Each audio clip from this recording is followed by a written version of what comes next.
Eric, hey, I know you've gotten asked this question multiple times. We get it every once in a while. You see Baker Mayfield working out with Jarvis Landry in the offseason. You haven't necessarily seen him work out with Odell Beckham Jr.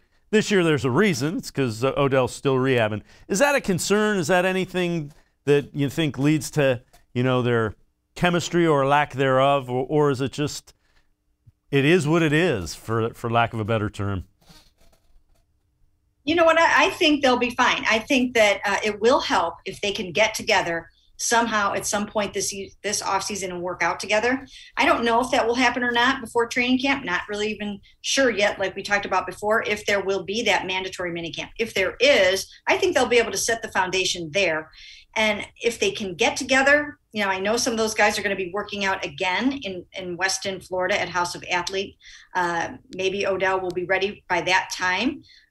But he's still coming off of a torn ACL. So the important thing is to get him to the season healthy.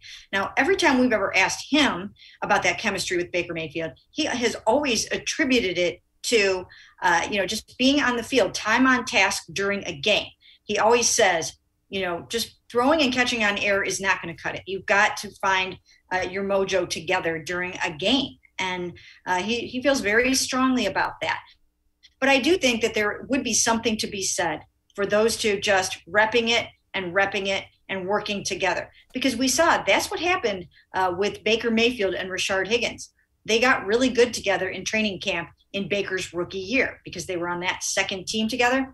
So I do think that it would help if they can get some time together this offseason, but there will still be plenty of time in training camp to get it together.